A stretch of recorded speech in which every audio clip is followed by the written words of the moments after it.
If you would like to get a free swim form analysis like this one, click on the link below to sign up. Hey Sue, thanks for sending me your swim video for analysis. What I'm doing first is I'm counting your strokes per 25 and adding it up to your swim time per 25. 25 is one length. I had you do 225s easy, 125 hard, and then 125 easy. So the first 25, you took 20 strokes in 25 seconds. I like that. Your stroke count was actually pretty good there. The second 25, you took 21 strokes in 30 seconds. Breathing every fourth was actually really good. So let's talk a little bit about breathing, body balance, rotation. I think you could be getting breathless because you're kicking a little bit too much. I like that you're breathing every fourth stroke, so keep that up. But I think you're kicking too much and you're lifting your chin. Instead of rotating to breathe, you're lifting your chin.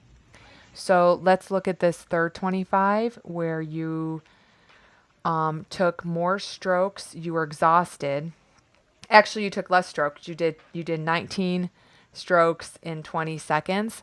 But I think you kicked your way across. I don't think you're doing much pulling across the water. I think you're primarily kicking your legs through the water. And I think you're exhausted because, like I said before, you're kicking, large muscle groups use more oxygen, and right then and there, because you had to stop, I think it's because you were really tired. More for kicking too much, less of a conditioning thing. And then let's look at the fourth 25 where you took about 30 strokes in about 30, no, you took about 20 strokes in about 30 seconds. I lost count because you did stop again in the middle of it. So let's go back and talk about stroke technique. Number one, breathing wise, lighten up the kick. We want to get you to pull yourself across the water instead of kick yourself across the water. Number two, when you breathe, you want to rotate on your hip to breathe. You don't want to be lifting your chin. So I would have you start with a lot of balance drills, kick on side drill, where you're kicking on one hip, leaving one arm out in front of you, and you're not moving your arms at all. You're just kicking on your hip. And then move on to kicking on your side with rotation. So you're doing about a half a length on one hip and then rotate and half a length on the other hip.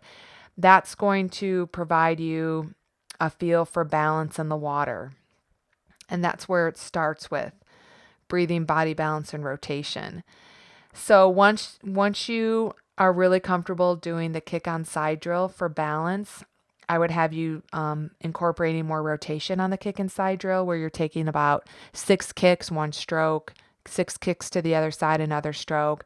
And then you build up to maybe doing 3 kicks on one side, then rotate to the other side, 3 kicks on the left, rotate, 3 kicks to the right, rotate. So you're really getting more of a feel for rotating on hip to hip.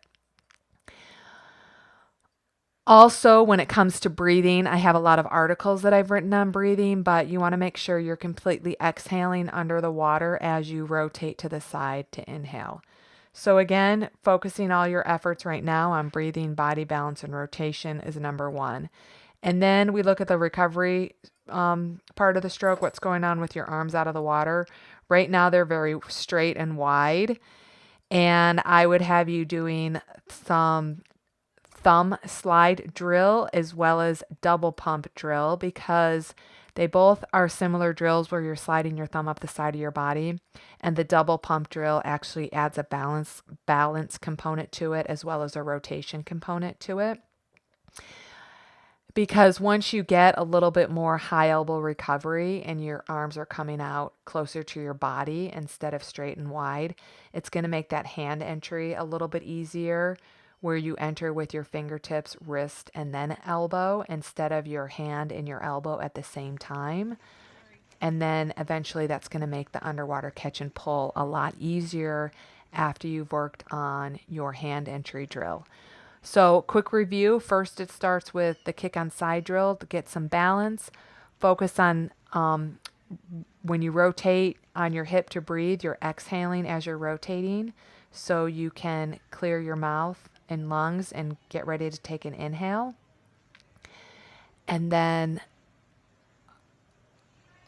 focused on thumb slide drill, double pump drill, And then eventually you would move on to hand entry, head out of the water drill, and you will start to see great progress.